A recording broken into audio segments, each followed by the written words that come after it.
Kryebashkiaku i Tiranës Erion Veliaj reagoi sërish ditën e sotme. Shteti me WhatsApp, mirëdita e veçmbarësi për secilin prej jush, sidomos ata që agjërojnë, Zoti ua pranoft. Por me që shejtani nuk merr pushim, detyrohem edhe unë të luftoj për ditë me Mexhelisin Social, nga burgu ku jam kyçur pa gjyq prej një letre anonime, një vettingu ilegal të 20 vjetëve jetë pas një akuzë formale dhe fal një prokurori lunatike një gjykatësi politik. Ju tregova 3 shtyllat patetike për burgosjen time, as kam ikur nga Shqipëria, as kam prishur prova, as përbëj rrezikshmëri të lartë shoqërore.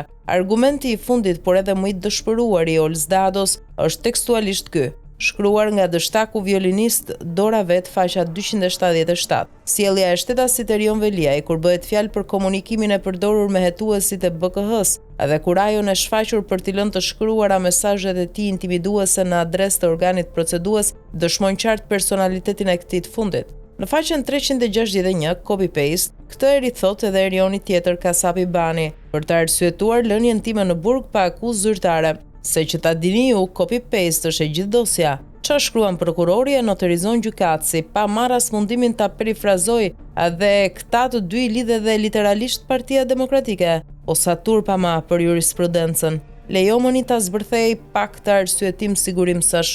Në datën 28 dhjetor udhtoi për takim me Bankën Botërore në Washington. Në nisje të avionit më merr bashkëshortja e shqetësuar se një far Samet Gurguri, emër i panjohur me numër të panjohur, e kishte ftuar të kthehej edhe një herë në SPAK, ku kishte qenë më parë për 9 orë 30 minuta deri në kufite e zaurimit fizik e mendor përballë Fustanxhiut Ols Dado. Në gjendje të rënduar psikologjike, nën mjekim dhe mes lotësh e vetme me djalin, më thot se është totalisht e panikosur që ditë shtunë, një ditë pushimi në vigjilje të vitit të ri, e gjendur edhe në mes të një sulmi histerik hienash të gjirizave politike mediatik, i thuhet me një SMS nga një i panjohur hajde sërish në SPAK. Besoj bëra aty që do të bënte çdo burr. I rash telefonit të numrit anonim për të kuptuar se cili nën punës shteti komunikon me WhatsApp të shtunën në Sabah me një grua nën në prag të vitit të ri.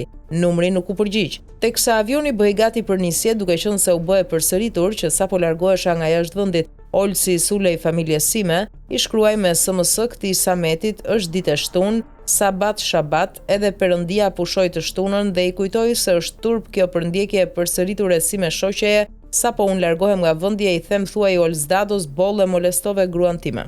Tekstin e plot e ka Ols Kafka, autori i këtij procesi absurd, rrëmbyesi i telefonave tanë që helbete kur s'ka asnjë provë rrëmon si ata perversët në telefona dhe vrima Chelsea. Pas këtij teksti të rënd rezulton se Samet Gurguri është intimiduar dhe i ka kërkuar Olsit të shtojë akuzat e të përligj burgimin tim, ose Olsi është intimiduar dhe i ka kërkuar adashit tim Kasap të më mbyll brenda se larg qoftë hakmerre me të, kush e di si e ka imagjinuar Olsi hakmarrjen time fatale. Po nëse na që nga intimiduar kaq shumë, si që nga e mundur që Gurgurit i hapëm derën edhe më 31 dhjetor, ku erdhi në Bashkinë e Tiranës dhe kqyri dokumente, pa pyetur për rregullat e hyrje-daljeve në një institucion shtetëror, u ul edhe në kompjuterat e stafit dhe kërkoi lloj-lloj informacioni të cilin e mori një. Madje nga intimidimi i madh që i bëra unë Erioni me një SMS normale, Sameti në 31 dhjetor qëndroi në bashki deri në orën 18 të pasdites. Edhe pse dihet se në ditët e fundit vitit zonjat e çdo institucioni lihen të lira pak më herët se orari zyrtar për t'u marrë me përgatitjen e darkës së vitit të ri.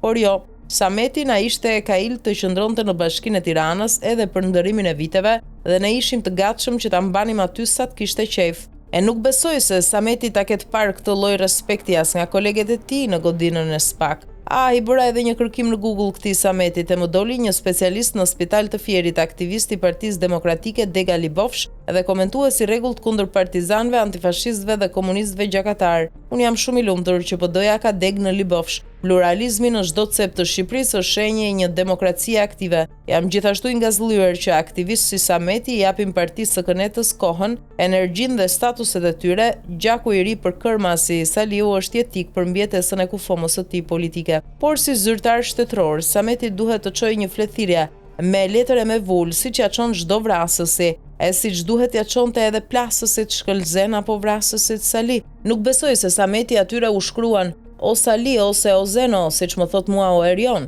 dhe nuk besoj jo se e zgjon Arminën apo Lirin të shtunave në mëngjes, pasi i ka mbajtur nga 9 orë më parë. S'diti ke thirrur ndonjëherë, megjithse për fondacione jo transparente dhe mbathje transparente janë nona, për të thënë e janë edhe i herë këne nga SPAK-u.